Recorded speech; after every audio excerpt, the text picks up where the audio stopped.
नमस्कार, आप देख रहे हैं 4 PM और मैं हूं आपके साथ सिमरत। कांग्रेस सांसद और लोकसभा में विपक्ष के नेता राहुल गांधी ने अमेरिका के बोस्टन में भारतीय प्रवासियों को संबोधित करते हुए भारत के चुनावी तंत्र पे सनसनीखेज आरोप लगाए हैं। उन्होंने दावा किया कि भारत में चुनाव आयोग ने समझौता कर लिया है और महाराष्ट्र विधानसभा चुनाव 2024 में मतदाता सूची में हुई असंभव बढ़ोतरी ने सिस्टम की गड़बड़ियों को उजागर किया है। राहुल गांधी ने कहा कि महाराष्ट्र में केवल 2 घंटे में 65 लाख मतदाताओं ने मतदान किया, जो शारीरिक रूप से असंभव है। इसके साथ ही उन्होंने ये भी दावा किया कि राज्य में कुल वयस्क आबादी से अधिक लोगों ने मतदान किया, जो लोकतांत्रिक प्रक्रिया पे गंभीर सवाल खड़े करता है। वहीं इन आरोपों ने भारतीय जनता पार्टी और चुनाव आयोग को कटघरे में खड़ा कर दिया है और देश में एक तीखी राजनीतिक बहस छिड़ गई है।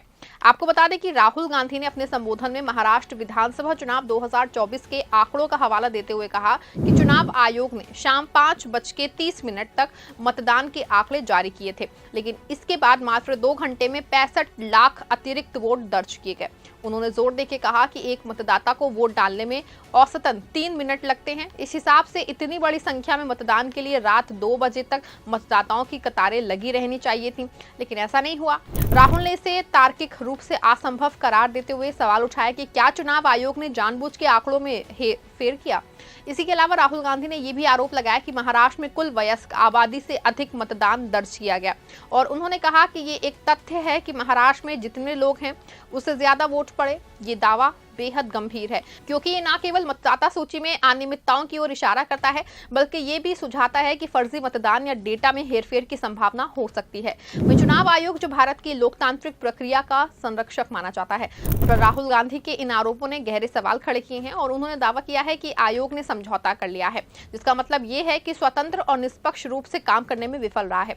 राहुल गांधी ने यह भी बताया कि जब कांग्रेस ने मतदान प्रक्रिया की वीडियोग्राफी की मांग की तो न केवल इसे खारिज कर दिया गया, बल्कि नियमों को ही बदल दिया गया ताकि भविष्य में ऐसी मांग न की जा सके। ये कदम पारदर्शिता के अभाव को और उजागर करता है। चुनाव आयोग ने इन आरोपों को जवाब देते हुए कहा कि शाम 5 बजे के मतदान आंकड़ों की तुलना अंतिम आंकड़ों से करना उचित नहीं है, क्योंकि मतदान डेटा एकत्र करने की प्रक्रिया देर रात तक चलती है। आयोग ने यह भी दावा किया कि मतदाता सूची में कोई माना बदलाव नहीं किया गया है। हालांकि आयोग का ये जवाब कई सवालों को अनुत्तर छोड़ता है। उदाहरण के लिए, अगर 65 लाख वोट 2 घंटे में दर्ज हुए तो क्या आयोग के पास इसकी कोई ठोस व्याख्या है? क्या मतदान केंद्रों पे इतनी बड़ी संख्या में मतदाताओं की उपस्थिति की पुष्टि करने वाले कोई स्वतंत्र साक्ष्य हैं? और सबसे महत्वपूर्ण, अगर मतदाता सूची में कोई गड़बड़ी नहीं थी तो आयोग ने वीडियोग्राफी की मांग को क्यों खारिज कर दिया? बता दें आपको कि राहुल गांधी के इन्हीं सवालों पे, इन्हीं आरोपों पे बीजेपी ने तीखी प्रतिक्रिया दी है।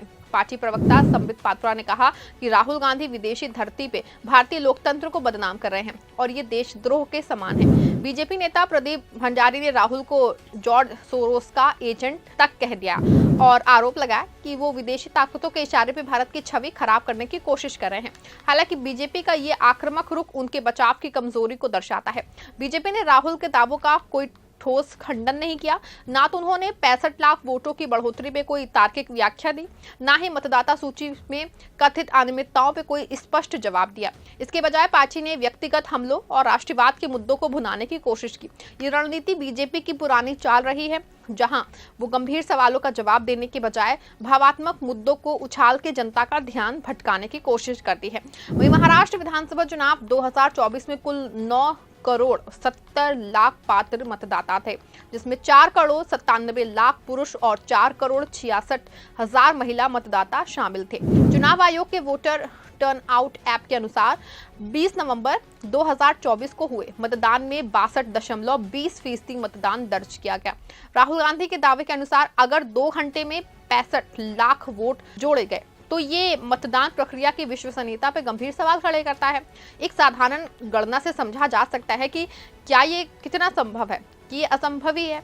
मान लीजिए महाराष्ट्र में 50,000 मतदान केंद्र थे। अगर 65 लाख वोट 2 घंटे में डाले गए तो प्रत्येक मतदान केंद्र को प्रति मिनट और औसतन 54 वोट दर्ज करने पड़ते। और ये न केवल अव्यवहारिक है, बल्कि मतदान केंद्रों में भीड़ और प्रक्रिया की गति को देखते हुए असंभव है। इसके अलावा अगर कुल वयस्क आबादी से अधिक मतदान हुआ, जैसा कि राहुल ने दावा किया, तो ये मतदाता सूची में फर्जी नामों पे डुप्लीकेट प्रविष्टियों की संभावना को बल देता है। बता दें, राहुल गांधी के इन आरोपों ने भारत के लोकतांत्रिक ढांचे पे गहरी चोट की है। अगर उनके दावे सही हैं, तो ये स्पष्ट है कि चुनाव आयोग अपनी निष्पक्षता और स्वतंत्रता खो चुका है। एक संस्था जो देश के लोकतंत्र की रीढ़ मानी जाती है, अगर वो सत्ताधारी पार्टी के दबाव में काम करने लगे तो ये देश के लिए खतरनाक संकेत है। वहीं बीजेपी पे भी सवाल उठ रहे हैं कि क्या वो अपनी जीत सुनिश्चित करने के लिए चुनावी प्रक्रिया में हेरफेर कर रही है। महाराष्ट्र में बीजेपी के नेतृत्व वाले महायुति गठबंधन ने 288 में से 230 सीटें जीती, जो एक अभूतपूर्व जीत थी। लेकिन अगर राहुल के दावे सही हैं, तो क्या ये जीत वास्तव में जनता की इच्छा का प्रतिबिंब थी या इसमें कोई हेरफेर शामिल थी? राहुल गांधी के इन्हीं बयानों ने विपक्ष को एक नया मुद्दा दिया है। कांग्रेस ने पहले भी महाराष्ट्र चुनाव में अनियमितताओं का आरोप लगाया था और एक प्रतिनिधि मंडल ने चुनाव आयोग से मुलाकात की थी। अब राहुल के इन गंभीर आरोपों ने इस मुद्दे को अंतर्राष्ट्रीय मंच पर ले जाके बीजेपी और आयोग पे दबाव बढ़ा दिया है। हालांकि बीजेपी इसे विदेश में भारत को बदनाम करने की साजिश बता के जनता की सहानुभूति बटोरने की कोशिश कर रही है, लेकिन ये रणनीति लंबे समय तक कायम नहीं हो सकती, खासकर तब जब जनता स्वयं चुनावी प्रक्रिया की पारदर्शिता पर सवाल उठाने लगे। विपक्ष को अब इन मुद्दों को व्यवस्थित रूप से उठाने की जरूरत है। स्वतंत्र जांच, डेटा विश्लेषण और मतदाता सूची की पारदर्शी ऑडिट की मांग विपक्ष की अगली रणनीति हो सकती है। बता दें कि राहुल गांधी के आरोपों ने भारत के लोकतंत्र के सामने एक गंभीर संकट खड़ा कर दिया है। अगर महाराष्ट्र में 65 लाख वोटों की असंभव बढ़ोतरी और वयस्क आबादी से अधिक मतदान जैसे दावे सही हैं, तो ये स्पष्ट है कि देश की चुनावी प्रक्रिया में गहरी खामियां हैं। चुनाव आयोग की चुप्पी और बीजेपी का आक्रामक रुख इन सवालों को और गहरा कर रहा है। वहीं अब समय है कि चुनाव आयोग इन आरोपों पर पारदर्शी जवाब दे और एक स्वतंत्र जांच का आदेश दे। बीजेपी को भी व्यक्तिगत हमलों के बजाय तथ्यों के आधार पर जवाब देना चाहिए। अगर ये आरोप सही साबित होते हैं, तो ये भारत के लोकतंत्र के लिए एक काला अध्याय होगा, और अगर ये गलत है, तो आयोग और बीजेपी को अपनी विश्वसनीयता साबित करने का मौका है। जनता की नजर अब इस पर टिकी है कि क्या देश का लोकतंत्र वास्तव में निष्पक्ष और पारदर्शी है, या फिर ये केवल एक दिखावा बन के रह गया है। ये तो आने वाला समय पे पता चल पाएगा। इस खबर फिलहाल बस इतना ही। ऐसी तमाम राजनीतिक खबरों के लिए बने रहें, जुड़े रहें 4 PM के साथ। धन्यवाद।